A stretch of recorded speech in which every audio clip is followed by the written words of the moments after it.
사실은 동서장군자가 여기 있는 분들께 이렇게 한번 이거 인사말 만드는 거 되게 어렵습니다. 이걸 또 근데 제가 매주 해내지 않겠습니까? 이렇게 한번 인사해 보도록 하겠습니다. 거짓된 마음 가득 담아서. 당신을 만나려고 가을비가 이렇게 촉촉하게 왔나 봐요. 물론 쭉쭉 내리고 있어요. 아주 촉촉하게 한번 보도록 하겠습니다. 제가 한번 이렇게 인사해 볼게요. 당신을 만나려고 가을비가 이렇게 촉촉하게 오나 봅니다. 당신을 만나려고 가을비가 이렇게 촉촉하게 오나 봅니다. 당신을 만나려고 이렇게 축축해졌나 봅니다. 9월 한 달 동안은 저희가 우리 지금 만나라는 제목을 가지고 누가복음 7장에 나와 있는 예수님을 간절히 만나고 싶어 했던 사람들의 이야기를 하고 있습니다. 오늘은 그 마지막 시간인데요. 같이 보실 이야기는 누가복음 7장 36절부터 50절입니다. 좀 길어요. 평소보다. 한 절씩 같이 읽어보도록 할게요. 어떤 바리새파 사람이 예수님께 함께 식사를 하자고 권하였습니다. 그래서 예수님께서 그 바리새파 사람의 집에 가셔서 식사 자리에 앉으셨습니다.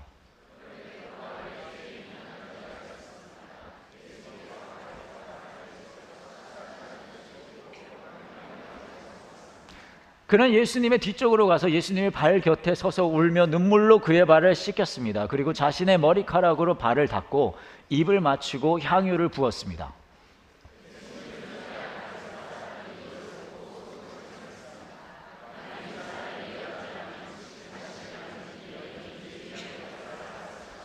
예수님께서 그에게 대답하셨습니다. 시몬아, 너에게 할 말이 있다. 시몬이 대답했습니다. 선생님, 말씀하십시오.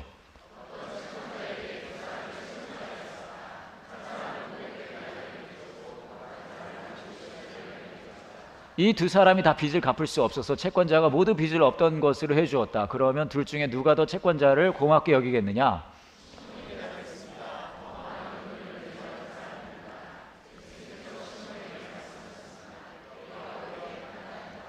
예수님께서 그 여자를 돌아보시며 시몬에게 말씀하셨습니다. 이 여인이 보이느냐? 내가 네 집에 들어왔을 때 너는 나에게 발 씻을 물도 주지 않았다. 그러나 이 여인은 자신의 눈물로 내 발을 적시고 자신의 머리털로 닦아주었다.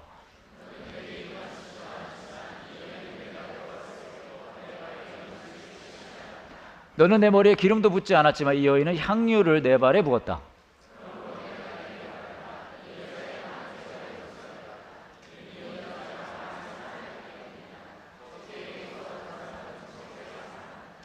예수님께서 여자에게 말씀하셨습니다. 너의 죄가 용서되었다.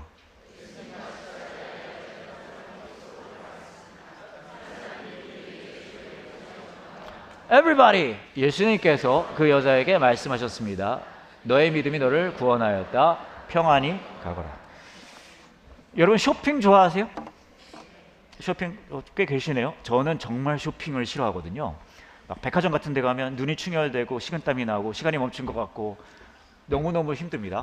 근데 제가 쇼핑을 굉장히 안 좋아하는데 그래서 제가 찾아봤어요. 늘 그런 생각이거든요. 왜 이 불필요한 일을 할까? 막 그렇게 생각을 하는 어떤 분들은 되게 그걸 소중히 여기시는 분들이 계세요.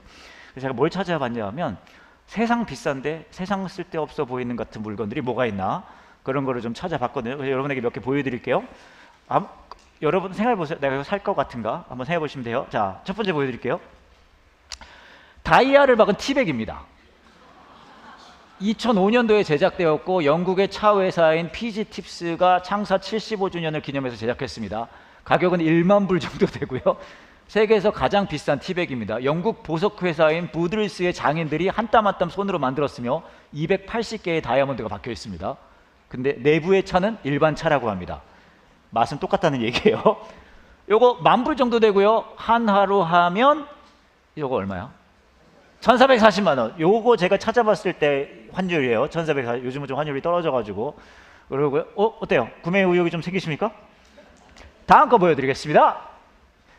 프라다에서 만든 클립입니다. 이거 종이에 이렇게 씌는 거 그거예요. 일반적인 클립은 매우 저렴하지만 프라다에서 제작한 이 클립은 그저 문구점에서 판매하도록 만든 제품이 아닙니다. 요거 은으로 만들었어요. 그래서 이 클립의 가격은요 185불이고요 하나로 하면 26만 6,400원. 요건 어떠세요? 괜찮아요? 요 정도는 26만. 여러분 집에 보면은 은으로 된 클립 하나씩 다 있으시잖아요. 다음 거 보여주세요. 샤넬에서 만든 럭셔리 부메랑입니다. 2017년에 제작이 되었고요. 요거 특징은요 명품 부메랑이긴 한데 돌아오지는 않는다고 합니다. 던질 수만 있어요. 더 대단한 건 사실 던지기도 애매해요. 요거 샤넬에서 만든 부메랑인데 요거 얼마냐 하면 1325불이고요. 하나로 하면 190만 8천 원 정도 됩니다. 자, 다음 제품 보여주세요. 발렌시아가에서 만든 쇼핑백입니다. 이거 그냥 여러분 평소에 집에 쓰신 쇼핑백 있잖아요. 명절 가면 막 이거저거 담는 거, 그런 쇼핑백인데요. 이탈리아에서 제작되었고요. 손잡이는 가죽으로 만들었고 내부는 은으로 장식되어 있고 지퍼도 달려 있다고 합니다. 이 쇼핑백의 가격은요 1130불이고요. 하나로 하면 162만 7,200원. 이거 다 집에 하나씩 있으시잖아요, 그죠? 다음 거 가겠습니다. 금으로 만든 레고 블록입니다. 요만한 거예요, 요만한 거. 2017년 2월 카타위키 경매장에서 2만 불에 낙찰되었고요.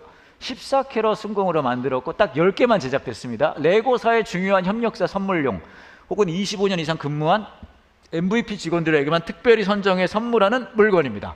요거 가격 2만 불이고요. 하나로 하면 2,880만 원 되겠습니다. 요거는 어떠세요? 살만하지 않습니까? 자, 다음 거 가보겠습니다. 보여주시겠어요? 호주의 토일렛 페이퍼맨에서 제작한 세계에서 가장 비싼 화장지입니다. 아까 레고 블록 14캐럿이었는데 이거 24캐럿입니다. 24캐럿 금으로 만든 휴지입니다.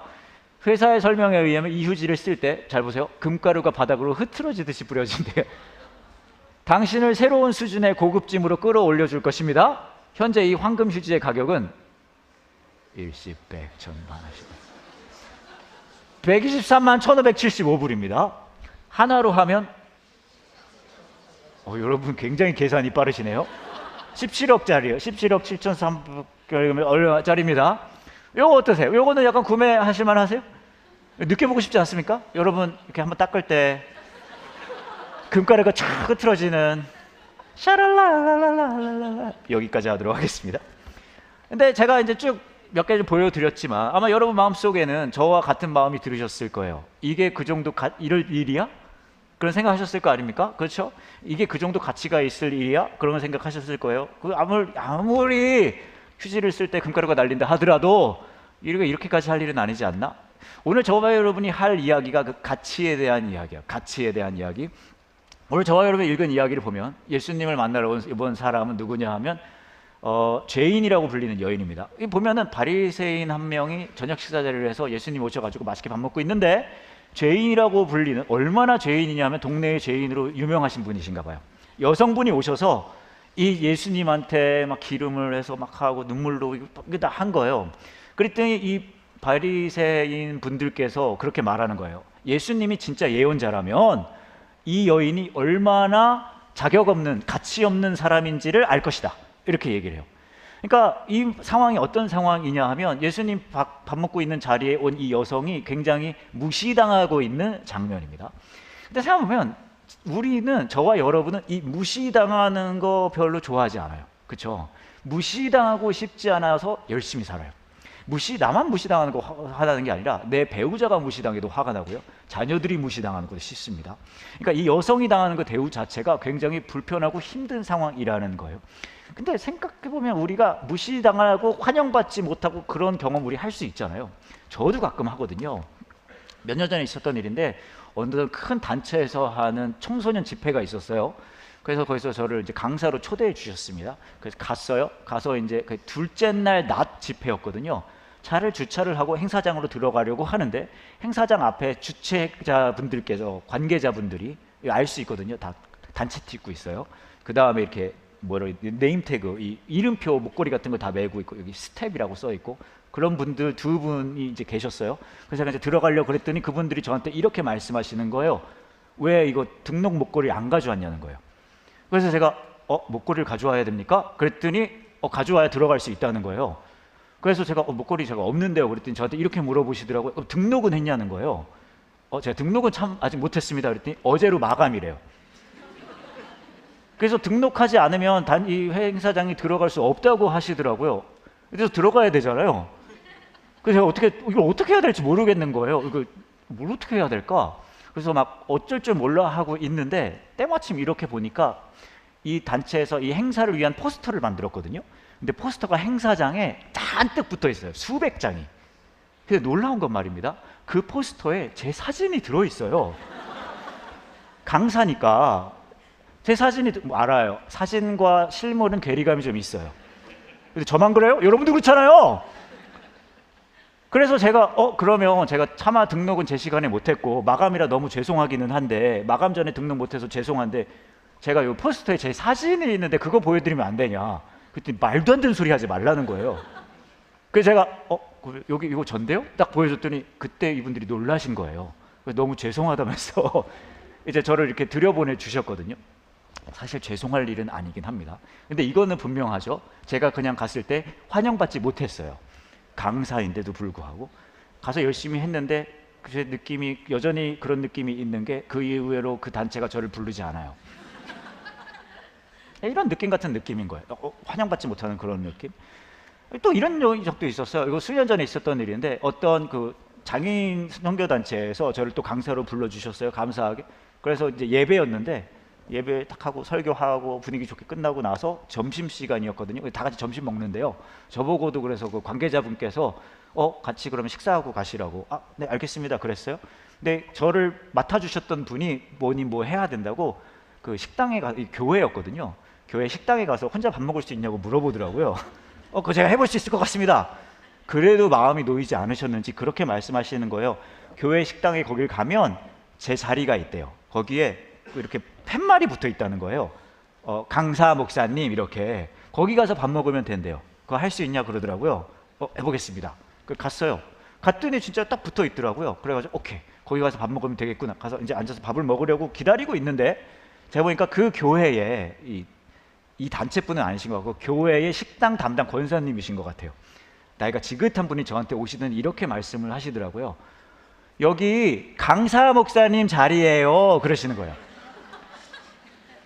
그래서 제가 예 고맙습니다 그랬어요. 그랬더니 또 말씀하세요. 여기 강사 목사님 자리라고요. 그래서 예 고맙습니다 그랬어요. 저한테 알려주시는 줄 알고 아니 여기 강사 목사님 자리요? 예 알겠습니다 그랬어요. 그랬더니 이분이 한숨을 푹 쉬면서 이렇게 말씀하시는 거예요. 강사 목사님 자리. 그래서 제가 알겠습니다 했어요. 이분이 한숨을 푹 쉬시고 가셨어요. 저는 사실 제 자리라고 알려주시는 줄 알았거든요. 나중에 깨달았어요. 나중에 여기 제 자리가 아니라고 얘기해 주시는 거였구나. 여긴 강사 목사님 자리인데 아무리 봐도 너는 아닌 것 같아. 그렇게 얘기해 주시는구나. 근데 거기에 더해서 제가 나중에 깨달은 게 뭐냐 하면 왜 이분이 이렇게 한 글자 한 글자 천천히 말씀해 주셨을까? 그랬구나. 이런 상황이었던 거죠. 물론 제가 막 불쾌하거나 그러지 않아요. 전 나름 즐거운 경험이라고 생각을 했고 그렇게 생각했는데 그럴 수 있잖아요. 어떤 분들은 왜 날 무시할까? 그런 상황도 우리 맞닥뜨릴 수 있지 않겠습니까? 근데 우리가 보면은 사는 삶이 그래요. 왜 우리가 그렇게 열심히 아둥바둥 살까? 왜 그렇게 최선을 다할까?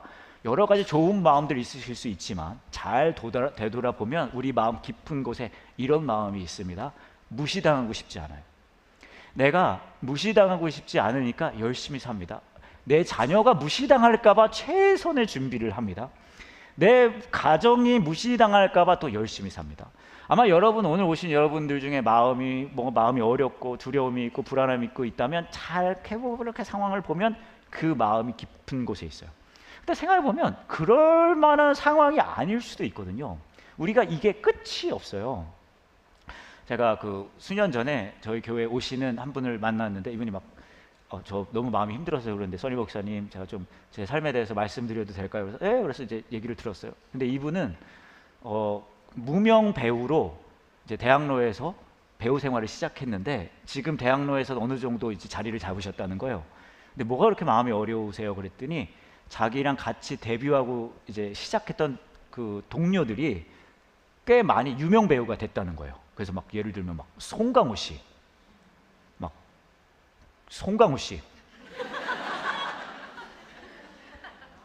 사실 많은 분들 얘기해 주셨는데 기억나는 분이 송강호 씨밖에 없어요.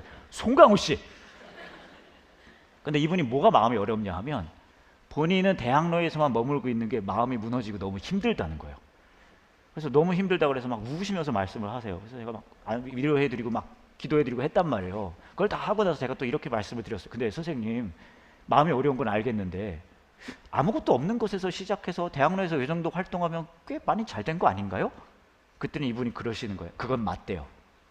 하지만 마음이 힘든 건 멈출 수가 없대요. 더 나아가서 같이 시작한 친구들이 그렇게 앞서 나가는 걸 보면 걔네들이 나를 무시하는 것 같은 걸 참을 수가 없다는 거예요. 그래서 제가 아니 근데 요 정도 그만 말하라고 그러더라고요. 이런 분도 계십니다. 중요한 진급이 있다고 저한테 말씀해 주세요. 아 그러세요? 그럼 제가 기도해 드리겠습니다. 막 하면 얘기를 해주세요. 아무것도 없는 거 시작해서 이렇게까지 이뤘는데 지금 매우 중요한 요게 있다는 거예요. 제가 그래서 다 기도해 드리고 위로해 드리고 이렇게 말씀을 드리죠. 근데 선생님 무슨 마음인지는 알겠는데 여기까지 온 것만 해도 정말 잘 된 거 아닌가요? 그랬더니 그분이 그러시는 맞다. 그런데 요거 안 되면 앞에 게 다 의미가 없다는 거예요. 여기까지 왔는데 이거 안 되면 내가 그거 어떻게 견딥니까? 그래서 이거 꼭 돼야 된다고 말씀을 하시는 거예요. 해보면 우리 삶이 그래요. 막 이게 없는 게 아니에요. 근데 우리 안에는 그 끊임없는 내가 있는 그 위치에서의 무시당하고 싶어하지 않는 마음이 있어요. 한없이 그 싸움을 끊임없이 합니다. 이미 많이 얻지 않았어요 라고 하면 그렇게 말씀하세요. 아니요, 부족합니다. 예? 물론 많이 받았지만 여기서 무시당하는 것은 제가 견딜 수 없습니다. 그래서 우리가 뭘 하냐 하면요, 우리는 끊임없이 무시당하고 싶지 않아서 나의 가치를 올리려고 해요. 여러분이 그거 열심히 하고 살고 계세요. 내 가치를 올리고 싶어서 뭐 학교 가고 일 열심히 하고 다 있습니다. 무시당하고 싶어 하지 않는 마음에. 왜냐하면 우리가 사는 세상은 내가 느끼기에는 내가 어떤 가치를 가졌는지를 보고 나를 대하는 것 같거든요. 무시당하고 싶지 않아요. 제가 아는 분 중에 이제 사진 작가 하시는 분이 계세요. 주로 이제 이 웨딩 사진 같은 거 찍는 분이신데, 처음에 그거를 시작했을 때 이제 사월 시작하고 나서 이 모닝 타고 주로 다녔어요. 근데 좀 시간이 지나고 어느 날 보니까 이 친구가 BMW를 타고 다니는 거예요. 그래서 제가 이제 물어봤죠. 와, 이제 사업이 좀 자리를 잡았나 봐요. 잘 됐나 봐요. 이렇게 물어봤어요. 근데 이 친구가 저한테 그러는 거예요. 물론 전보다 많이 자리 잡기는 하지만 엄청 잘 되지는 않는데요, 아직은. 그래서 제가 근데 차가 바뀌었잖아요. 모닝에서 BMW로. 근데 저한테 와서 귓속말로 그러는 거예요. 이거 리스 받은 거라는 거예요. 그래서 아니 그러면은 리스를 왜 굳이 이렇게 받았어요? 그랬더니 이 친구가 그러는 거예요. 사업이 완전히 자리 잡아서 된 게 아니라 모닝에서 내리는 사진 작가랑 BMW에서 내리는 사진 작가가 사람들의 시선이 다르다는 거예요. 이렇게 결혼하실 분들 야외 촬영하려고 하는데 모닝에서 내려서 사진을 찍으면 신랑 신부분들이 막 그렇게 말한다는 거예요. 굳이 여기서 찍어야 돼요? 이거 잘 안 나올 것 같은데 왜 사진을 이런 식으로 찍어요? 막 그런 말을 계속 한다는 거예요. 근데 BMW에서 내리는 사진 작가가 이쪽으로 와주시겠어요? 하면 이미 대기하고 있대요. 작가님이 생각이 있으실 거야. 훌륭하신 분이셔. 왜 그렇습니까? 이게 우스개 이야기겠지만 여러분 딱 이렇게 세상이 돌아가는 거 아시잖아요. 이 친구가 그거 보여주고 싶은 거예요. 내 가치를 보여줘야 내가 무시당하지 않는다.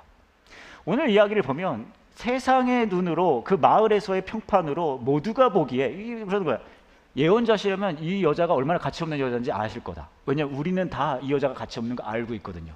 세상적 평판으로는 이 여자가 형편없는 여자라는 걸 알고 있거든요. 이 여자는 그것으로 자신의 가치가 훼손되고 있는 거예요. 우리도 알아요. 우리가 사는 세상에서 내 가치가 훼손될까 봐 열심히 그것을 끌어올리려고 무진장 애를 씁니다. 그런데 우리는 또 마음 깊은 곳으로는 또 알고 있어요. 뭘요? 이 세상이 주는 기준의 가치가 우리 삶의 가장 중요한 가치는 아니라는 것을 우리는 알고 있어요. 저희가 거의 해마다 이제 코로나 때를 빼고 이 바자회를 합니다. 저희 교회에서 지난 5월에도 있었잖아요. 그래서 저는 바자회를 하면 되게 신기한 게 저희 교회 분들이 자신들의 물건을 가져와서 저희 교회 분들이 그거를 본인들이 팔고 그거를 본인들이 사요. 대단하지 않습니까? 그러면은 이제 이게 돈이 잘 모아져서 우리가 좋은 일에 쓰고 하는데 그게 바자회예요. 그게 해마다 했는데 제가 10년 전에 있었던 바자회에 있었던 일이 되게 기억에 또렷이 남아 있거든요. 그게 어떤 상황이었냐 하면 이제 그 집사님이 막 물건 열심히 팔고 해요. 근데 그 집사님 중에 한 여자 집사님 아이가 10살이었던 것 같은데 9살, 10살 그래요. 근데 얘가 리틀 야구하는 친구인데 친구들이랑 캐치볼 한다고 글러브 가져와서 캐치볼 하다가 이제 재미없어진 거예요. 그래서 엄마한테 가가지고 엄마 이것 좀 맡아주세요. 저 애들이랑 딴 거 하고 놀래요. 그랬어요. 근데 이 집사님께서 정말 일을 열심히 하셨어요. 아들이 맡겨놓은 글러브를 팔아버렸어요. 대단하지 않습니까? 저희 교회분 가족분들의 헌신도가 교회를 사랑하는 사람이 이 정도예요. 근데 문제는 이 글러브가 그냥 글러브가 아니라 이 아이에게는 야구에 대한 꿈을 심어준 글러브예요. 아빠가 사회인 야구 하는 거를 보면서 나도 야구하고 싶다라는 마음으로 야구를 시작했는데 그 아이에게 이 아빠가 이 글러브를 준 거예요. 그러니까 유품 아니에요. 이분 살아계셔요? 죄송합니다. 뭐라 그래야 돼? 어찌됐건 의미 있는 선물로 준 거예요. 그러니까 이 아이는 아빠를 보면서 야구의 꿈을 가졌으니까 이 글러브가 너무 좋은 거죠. 근데 그 글러브를 어떻게 한 거예요? 엄마가 팔아버린 거예요. 냅다. 그러니까 애가 너무 마음이 상심하고 막 난리가 난 거죠. 그래서 참고로 우리 교회 바자회 사진 한번 보시겠어요? 이 정신이 이렇게 없어요. 그러니까 글러브 하나, 아들 글러브 하나 정도는 팔아버릴 수 있는 거죠. 그래서 이제 이거를 하는데 너무 이제 막 당황스럽고 해가지고 이 어머니가 저한테 연락을 주셨어요. 이거 글러브 다시 좀 받을 수 있냐 어떻게 해가지고 다급한 마음에 아이가 너무 상심하니까 알겠습니다. 그래서 제가 다음 날 일요일 날 예배 때 설교 때 이 얘기를 했어요. 글러브 혹시나 사가신 분 계시면 이거 좀 다시 돌려달라고. 근데 외부 분이 사가셨을 수도 있지만 다행히도 저희 교회 집사님 한 분이 그걸 사가신 거예요. 그래서 그분께서 이렇게 저한테 톡을 제가 실명을 얘기해 버렸네.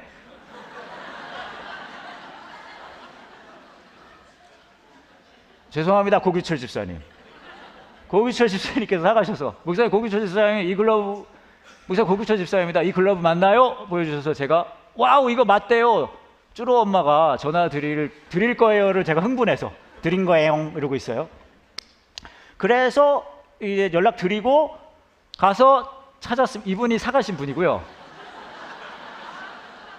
고규철 집사님 죄송합니다. 사랑합니다 고규철 집사님. 사가신 분이고 그 다음에 우리 쭈로가 글러브를 가서 되찾았고 근데 제가 환불받았다는 얘기는 못 들은 것 같아요. 그렇게 됐고 그 다음에 이 친구는 이제 가서 너무 귀엽지 않아요? 자기 이제 아빠 글러브를 가지고 다시 야구의 꿈을 이어갈 수 있었다. 그렇게 했고요. 이 아이 엄마가 저한테 이제 문자를 보내주셔서 이렇게 보내주셨어요. 이야기거리가 참 많은 하루였습니다. 오늘 밤은 두 발 쭉 뻗고 잘 수 있겠어요. 쭈로에게 꼭 찾아주겠다고 함께 기도하면 돌아올 거라고 약속하고 나온 후 간밤에 기도하고 또 기도했습니다. 보이세요? 이 글러브가 이 아이에게 얼마나 큰 의미인지? 생각하면 이 글러브 그렇게 비싸지 않거든요. 아마 7, 8만 원 정도 할 것 같아요. 근데 이 아이에게는 너무 큰 의미인 거예요. 그러니까 기도하고 또 기도했다는 거예요. 사실 오늘 광고가 안 나갈까 혹은 별것도 아닌 일로 광고를 부탁드렸나 염려도 되고 마음이 복잡했거든요. 근데 이 글러브를 찾고 나서 저희 삶 속에 하나님의 이야기를 찾아주신 것, 또 주로가 간직했던 마음을 세상 꺼내볼 수 있게 해주신 거 너무 감사드립니다. 오늘 3시 30분부터 주로 야구 연습이 시작되는데 기가 막힌 타이밍에 글러브와 뭐가 돌아왔다고요? 꿈이 돌아왔다는 거예요. 위대한 신학자 우주로 선생님은 정말 하나님은 살아계시나 봐요 라고 깜놀하십니다. 다시 한번 연락 주신 집사님 이미 시상식입니다. 목사님 그리고 교회에 깊은 감사를 드립니다. 근데 보세요. 세상적 가치로 보면 글러브 얼마 안 하는 거예요. 거기다 중고 글러브입니다. 그런데 이 아이에게는 그 가치를 넘어서는 거예요. 왜요? 세상적 가치를 넘어서서 이 조그만 아이도 이 글러브가 그것을 넘어서는 나에게 의미가 된다는 걸 아는 거죠. 그죠? 이 아이는 그래서 이 글러브를 되찾고 계속해서 야구를 했습니다. 그리고 이 아이가 작년에 이제 침례받았고요. 보여주시면. 그리고 계속해서 야구를 하고 있습니다. 박수 한번 주시겠어요?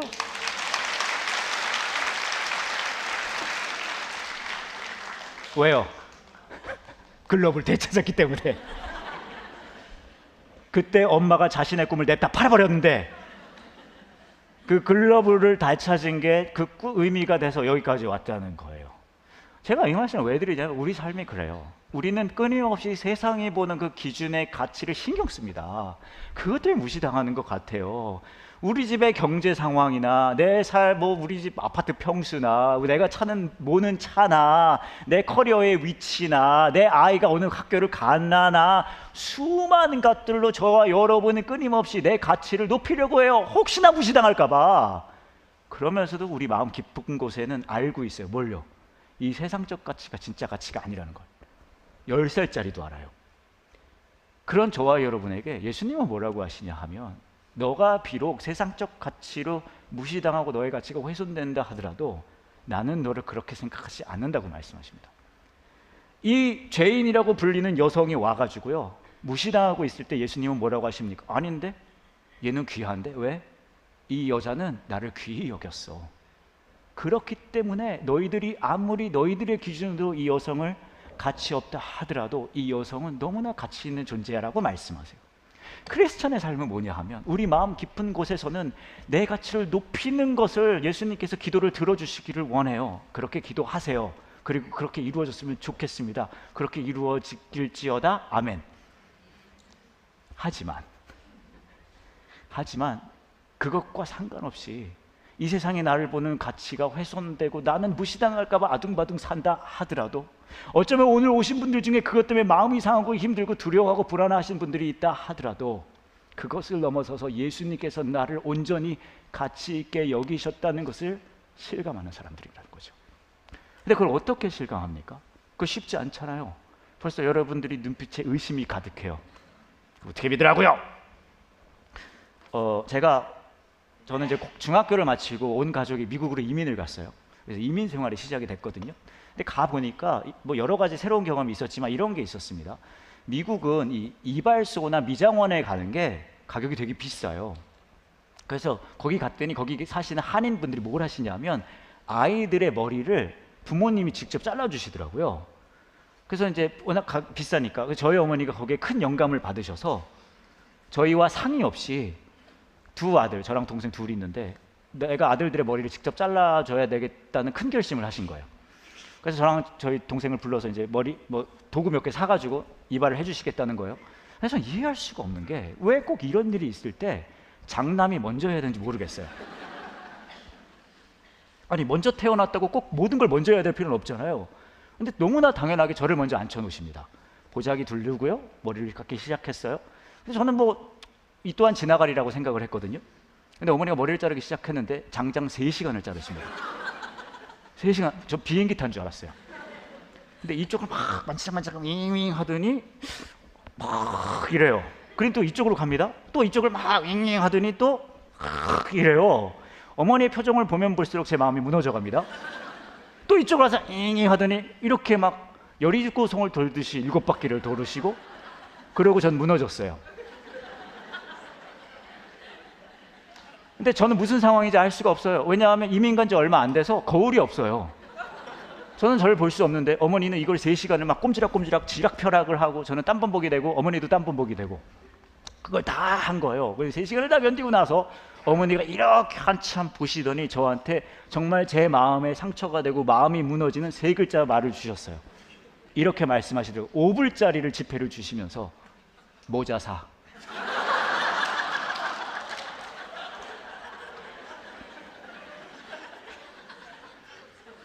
근데 여러분, 모자 사이에 해서는 안 될 말이 많이 있지만 그 중에 가장 해서는 안 될 말은 모자 사예요. 오늘 준비한 것 중에 이게 제일 재미있는 거였어요. 모자 사이에서 모자 사. 그때 제 마음이 완전 무너진 거예요. 저 고등학생이었거든요. 감수성 예민하고 3시간을 만지작 했는데 그랬단 말이에요. 너무 화가 나고 너무 힘들더라고요. 근데 이 상황 중에 최후 승자는 누군지 아세요? 제 동생이에요.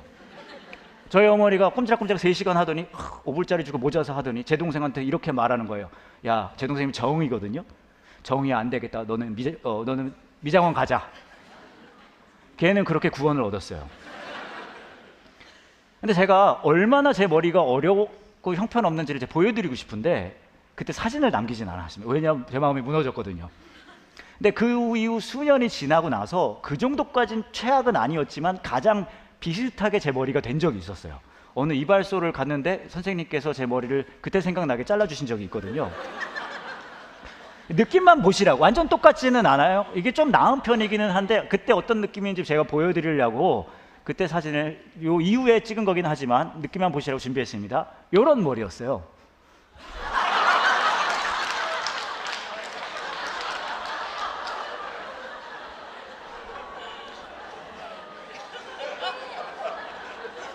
놀랍지 않습니까?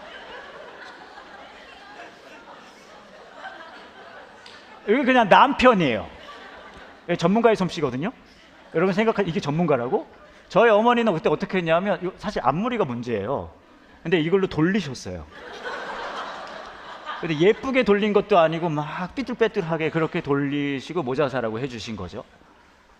아 근데 사실 이때가 언제냐 하면 아까 앞에 사진을 보여주시면 저분이 마이클 카드라는 굉장히 유명한 크리스천 뮤지션이십니다. 저희 교회도 오셨었어요. 근데 극동방송이 초청을 해가지고 투어 다니셨거든요. 제가 통역으로 같이 다녔어요. 근데 그렇게 같이 다니고 통역하다가 이제 제가 저 머리를 자르고 온 거예요. 공연하는데 이제 무대 뒤에서 저 이렇게 만났는데 마이클 카드 선생님께서 제 머리를 보고 너무 빵 터지시는 거예요. 막 너무 좋아하시고 너무 빵 터지시고 너 무슨 일이 있었냐? 너 어쩌다 헬멧을 쓰고 왔냐? 그러시더니 이거는 사진으로 꼭 남겨야 된다면서 저를 이렇게 안고서는 극동방송 직원분한테 와서 사진을 찍으라는 거예요. 그래서 저렇게 사진을 찍었습니다. 그런데 더 화가 나는 건 뭐냐면요, 저 사진을요 극동방송 전 지사의 그 소식지 같은 거에 다 실은 거예요. 근데 놀랍게도 말입니다, 저것은 행사랑 관계 없는 사진이잖아요. 저 사진을 왜 실는지 모르겠어요. 그래서 제가 빵 터지는 거 이해해요. 웃기잖아요. 근데 아무리 그래도 말입니다, 저는 솔직히 말하면 마이클 카드 선생님은 저거 보고 웃을 자격은 없다고 생각합니다.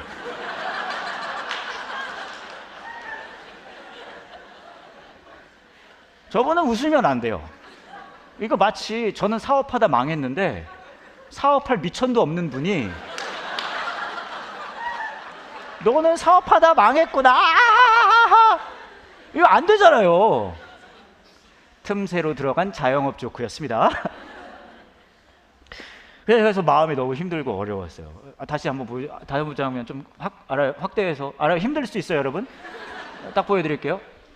고등학생인 제가 저 머리를 하고 다닐 때 얼마나 마음이 힘들어요. 어머니가 막 3시간 꼼짝하고 모자 사해가지고 막 5불짜리 모자 사가지고 막 확 하고 맨날 정말 트라우마가 깊게 생겼거든요. 근데 그러고 수년이 지나고 나서 코로나 시기였습니다. 그때 저희 꼼짝도 못했잖아요. 아무데도 못 가고 막 두려움에 떨고. 저희 와이프가 저한테 와서 그러더라고요. 너 남편님 머리가 너무 긴데 잘라야 될 것 같은데 지금 어디도 갈 수 없는 상황이다. 그래서 저한테 그러시는 거예요. 집에서 내가 잘라줘야 되겠다. 그때 제 안에 있던 그 트라우마가 살아나는 거예요. 왜냐면 그때 그 상처가 남아있으니까.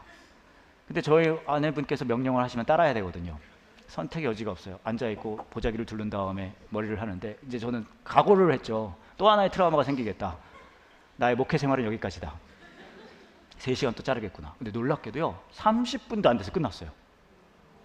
더 놀랍게도 다 하시고 나서 저한테 거울을 보여주시는데 제가 역대급으로 이렇게 마음에 드는 머리가 아닌 거예요. 놀랍지 않습니까? 저 주로 가면 저렇게 다 잘라주시거든요. 그래서 제가 와, 그래서 저희 와이프가 자신감이 붙어서 전 그 이후로부터 와이프한테만 머리 자르거든요. 그리고 저희 와이프가 자신감이 붙어서 파마도 해줘요. 와이프가 이제 해준 건데, 그리고 더 나아가서 옷 입는 것도 와이프가 다 해주고요. 그 놀라운 건 말입니다, 제가요 이걸 경험했어요.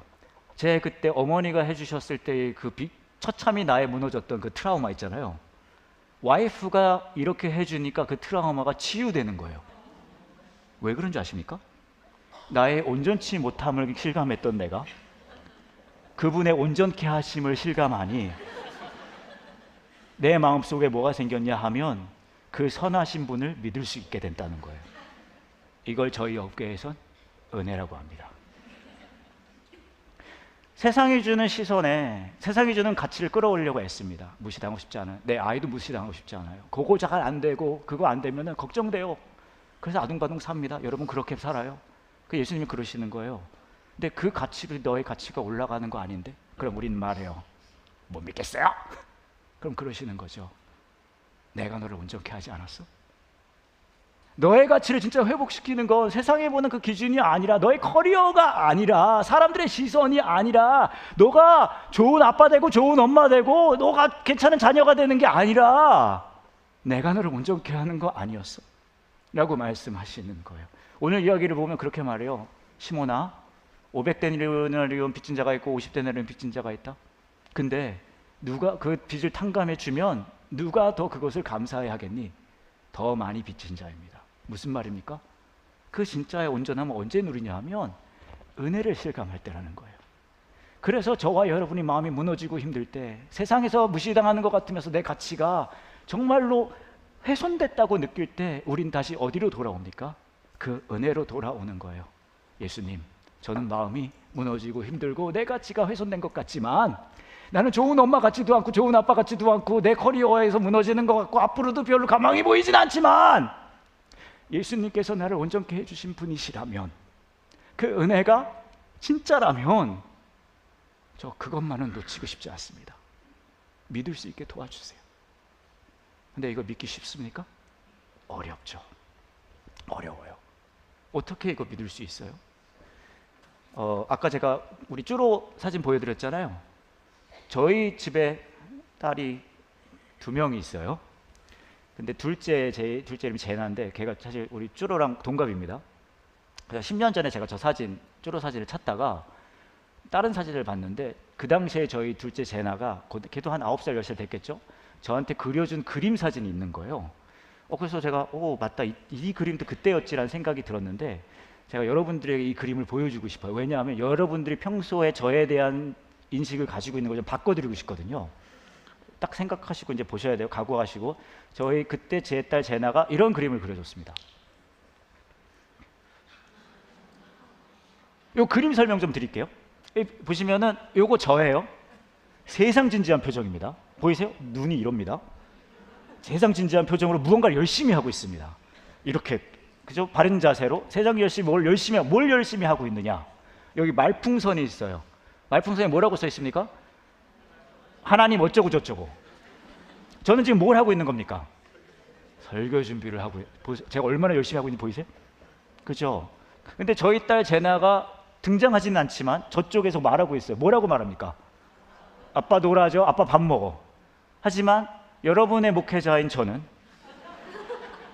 밥 먹는 시간에도, 아이가 애타게 부르는 시간에도 저기 앉아서 열과 성을 다해서 모든 것을 갈아 넣어가면서 여러분에게 전할 메시지를 열과 성을 다해서 준비하고 있다는 것이죠. 참된 목회자. 애가 얘기하는 거 애가 딱 보고, 와, 그러잖아요. 거짓말 안 할 거 아니에요. 그렇지 않습니까? 막 하는 것 같죠? 막 하는 거 아니니까요. 근데 그 얘기를 드리려고 이 그림을 보여드린 게 아닙니다. 사실 이 그림은 이 의미를 가지고 있어요. 딸이 그러는 거예요. 어이, 아빠라고 불리는 당신, 평소에 나 사랑한다며 그렇게 말하잖아. 평소에 내 편이라고 늘 말하잖아. 근데 내가 가장 놀아달라고 할 때, 내가 가장 당신이 필요할 때 너는 왜 설교 준비 같은 걸 하고 있냐? 이 10살짜리 꼬맹이도 알아요. 네가 나를 사랑한다고 한다면 네가 소중히 여기는 그거 있잖아, 그거 포기하고 나한테 와. 그럼 내가 네가 나 사랑하는 거 믿을게. 10살짜리도 알아요. 우리도 그래요. 하나님께서 나를 귀하게 여기신다는 거 알겠습니다. 근데 어떻게 그걸 믿습니까? 그러니까 하나님 그러시는 거죠. 그렇다면 나에게 가장 소중한 걸 내어놓는 걸 마다하지 않을게. 너를 향한 나의 사랑을 네가 믿어줄 수만 있다면, 내가 너를 가치 있게 여긴다는 것만 믿어줄 수 있다면, 세상이 너를 보는 그 모든 가치보다 내가 너를 훨씬 더 가치 있게 여긴다는 것을 네가 믿어줄 수만 있다면, 내가 가장 가치 있게 여기는 이거 내어놓는 거 마다하지 않을게.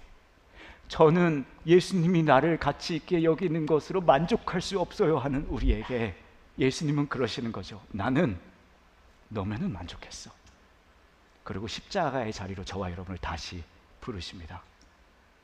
세상이 우리에게 주는 그 가치가 훼손될까봐 그 무시당하는 게 두려운 우리에게 우리 손을 꼭 붙잡으시면서 말하시는 거예요. 너의 가치가 뭔지 내가 설명해 줄게. 이 찢긴 살과 내가 너를 위해 흘린 이 피를 봐. 너는 나에게 가장 가치 있어. 그리고 그것을 온전히 누릴 때 이 세상 그 누구도 가져갈 수 없는 그 평안함과 기쁨을 우리는 누릴 수 있다는 거죠. 이 시간 여러분을 그 성찬의 자리에 초대하기를 원합니다. 이 시간 여러분이 성찬의 자리에 참여하실 때 부서진 크래커를 주스에 찍어서 드실 거예요. 그때 그저 또 한 번의 종교적 예식으로 성찬을 만나시기보다는 저와 여러분의 위에서 내어주신 하나님의 궁극의 가치를 보셨으면 좋겠어요. 나는 여전히 내가 무시당할까봐, 내 자녀가 무시당할까봐 나의 가치를 끌어올리려고 아둥바둥 사는데, 그런 나를 위해 모든 것을 내어주신, 나를 가치 있게 여겨주신 그 증거를 이 시간 여러분이 여러분의 마음속에, 삶 속에 담아가시는 시간 되기를 원합니다. 부서진 크래커가 나를 위해 찢기신 그분의 살이고, 이 찍은 이 주스가 나를 위해 흘리신 피시구나. 그렇다면 나 이 십자가의 사랑과 은혜 누릴 수 있게 도와주세요. 내 마음에 담아갈 수 있게 도와주세요. 이 세상 그 어떤 것과도 비교할 수 없는 나를 가치 있게 여겨주신 그 은혜만큼은 놓치지 않고 누릴 수 있게 도와주세요. 그 마음으로 이 시간 여러분 성찬에 참여하시기를 원합니다. 이 시간 여러분을 성찬의 자리에 초대합니다.